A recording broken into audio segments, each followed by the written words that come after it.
कृष्ण, मैं अपने ही भाइयों भीष्म और द्रोणाचार्य के खिलाफ कैसे लड़ सकता हूं? ये युद्ध तो मेरी आत्मा को जला देगा। अर्जुन, तू क्यों रो रहा है? ये आंसू तुझ जैसे वीर को शोभा नहीं देते। उठ, अपने कर्तव्य को निभा। कृष्ण, अगर मैं अपने परिवार को मार दूंगा तो जीत का क्या मतलब? ये पाप तो मुझे हमेशा जलाएगा। अर्जुन, तू शरीर को आत्मा समझ रहा है। आत्मा अमर है, न इसका जन्म होता है न मृत्यु। ये शरीर तो बस कपड़ा है जो बदलता रहता है। कृष्ण, अगर आत्मा अमर है तो ये दुख क्यों महसूस होता है? मैं इस दर्द को कैसे रोकूं?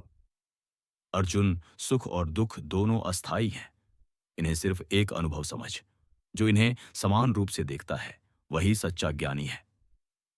कृष्ण, तुम कहते हो आत्मा नष्ट नहीं होती, लेकिन मैं कैसे विश्वास करूं कि यह युद्ध करना सही है? अर्जुन, तू एक क्षत्रिय है। तेरा धर्म युद्ध करना है। अपने कर्तव्य से भागना पाप है। अपना धर्म निभा, फल की चिंता मत कर। कृष्ण, अगर मैं युद्ध करूं और जीत जाऊं तो क्या यह जीत मुझे शांति देगी? क्या यह पाप नहीं होगा? अर्जुन, कर्म कर, लेकिन फल की इच्छा मत रख। निष्काम कर्म तुझे बंधनों से मुक्त करेगा। जो कर्म धर्म के लिए किया जाता है वो पाप नहीं होता। कृष्ण, यह निष्काम कर्म कैसे संभव है? मन तो हमेशा फल की इच्छा करता है।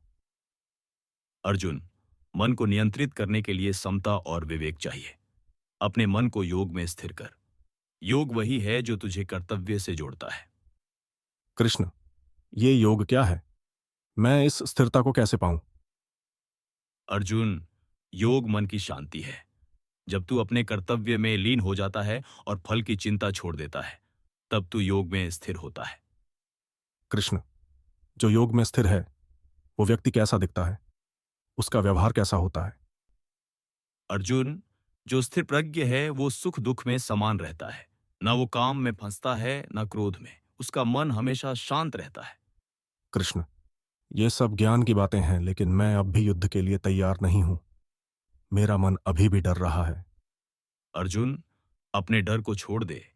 मुझ पर भरोसा रख और अपना कर्तव्य निभा। मैं तेरा साथी हूं, तुझे कोई संकट नहीं होगा।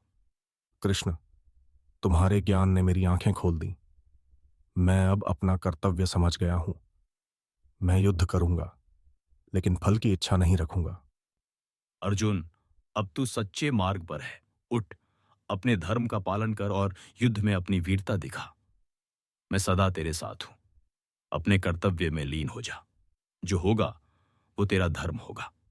मैं तुझे सफलता की ओर ले चलूंगा।